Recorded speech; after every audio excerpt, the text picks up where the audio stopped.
Le but, c'est le contrôle de vos finances totales. Deuxièmement, c'est l'esclavage des pays à indépendance financière. Nous avons de l'indépendance financière, ils veulent vous l'enlever, elle s'en vient, on va vous l'enlever en vous disant qu'on n'a plus d'argent, qu'on a besoin de monter les taxes. Allez voir jusqu'à quel point ils vont monter les taxes. Pas fini le montage des taxes. Quelle philosophie vont-ils vous donner pour ça? Eh bien, ils ont convaincu un certain nombre d'hommes qu'on appelle nos politiciens. Ils les ont fait croire à Dieu comme fait qu'on n'a plus d'argent. Mes amis, vous n'avez pas réalisé une chose certaine.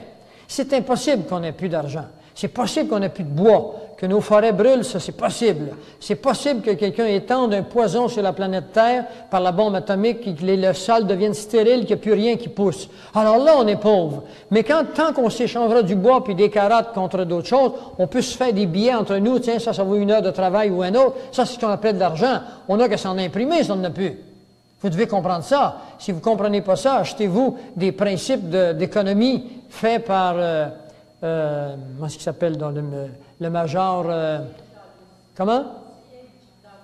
C'est pas par le major Douglas. Quand vous aurez lu ce livre-là, si vous n'avez pas de cheveux, ils vont pousser. Puis si vous en avez trop, ils vont tomber. Vous allez alors comprendre que le système financier dans lequel nous sommes embarqués actuellement est un système financier faux. Est un système financier entièrement conçu pour vous détruire, vous, votre famille. Quel est le problème qui détruit les couples? L'argent. Et c'est ce qu'ils veulent, mes amis. Et nous autres, on s'embarque là-dedans, puis on essaye de travailler davantage. Au début du siècle, un homme travaillait, il avait 10 enfants, puis son travail était assez pour faire vivre les 10 enfants. Aujourd'hui, ils sont le couple au complet qui travaille, puis 2 enfants, puis c'est tout juste pour arriver. Mais ils l'ont voulu. Pourquoi? Parce qu'ils veulent détruire la famille. Et ça nous a échappé. Puis on entend encore les économistes qui, lui, il est meilleur que l'autre. Lui, il va venir nous chercher juste 2% d'augmentation. Lui, il propose 4. Lui, il est meilleur, on va prendre 2.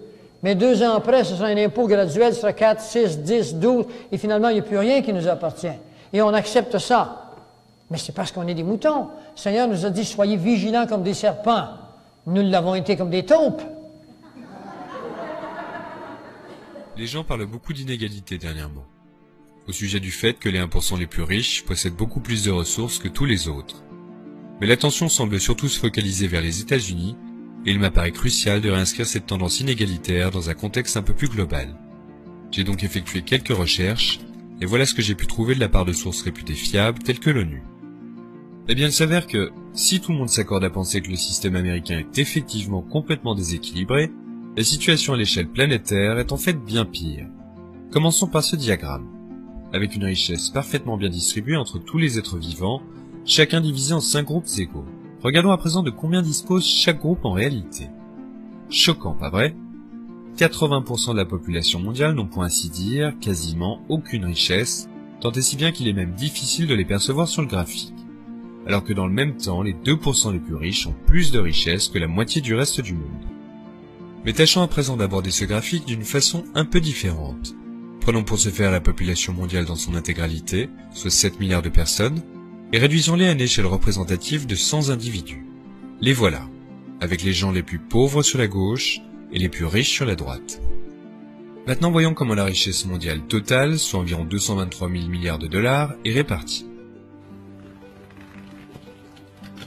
La grande majorité n'a quasiment rien du tout. Rien pour éduquer leurs enfants, rien pour acheter des médicaments de base.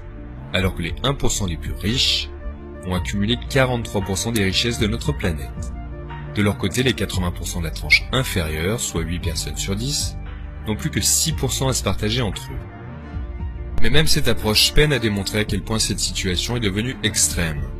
Les 300 personnes les plus riches sur Terre disposent d'autant de richesses que les 3 milliards les plus pauvres. En d'autres termes, le nombre de personnes nécessaires pour remplir un avion de ligne de taille moyenne ont davantage de richesses que les populations indiennes, chinoises, américaines et brésiliennes combinées. Nous pouvons également constater ces inégalités d'un point de vue géographique, avec un fossé énorme et grandissant entre quelques îlots privilégiés par rapport à la grande majorité de la planète. D'un point de vue historique, ces disparités n'ont pas toujours été aussi marquées, loin de là. Il y a 200 ans, les pays riches étaient seulement 3 fois plus riches que les pays pauvres. À la fin du colonialisme dans les années 60, ils étaient 35 fois plus riches, et aujourd'hui, ils le sont environ 80 fois plus. Les pays riches tentent de compenser cette situation en distribuant de l'aide aux pays pauvres, avec environ 130 milliards de dollars chaque année. C'est beaucoup d'argent. Et donc pourquoi l'écart de richesse continue-t-il de s'accroître? Une des raisons que l'on peut avancer réside dans le fait que de grandes sociétés soustraient chaque année 900 milliards de dollars aux pays pauvres par le biais d'une forme d'évasion fiscale que l'on nomme le mispricing, et qui consiste essentiellement à manipuler les prix à la baisse pour échapper à l'impôt. Par-dessus le marché, littéralement, les pays pauvres paient chaque année environ 600 milliards de dollars dédiés au remboursement des dettes contractées auprès des pays riches, le tout pour des emprunts remboursés déjà plusieurs fois. Vient ensuite l'argent que les pays pauvres perdent en raison des règles commerciales imposées par les pays riches pour s'assurer un accès à encore plus de ressources et à une main-d'œuvre toujours meilleur marché. Les économistes de l'université du Massachusetts estiment que cela coûte aux pays pauvres environ 500 milliards de dollars chaque année. Au total, ce sont plus de 2000 milliards de dollars qui circulent des régions les plus pauvres du globe à destination des plus riches chaque année. Les gouvernements les plus riches aiment à rappeler qu'ils aident les pays pauvres à se développer, mais qui développe qui réellement ici? Même avec la meilleure volonté du monde, au vu de ces chiffres accablants, on ne peut s'empêcher de douter du bon fonctionnement de base de l'économie mondiale. Il est difficile de se résoudre au fait que les richesses de notre planète soient de plus en plus concentrées entre les mains d'une poignée d'individus.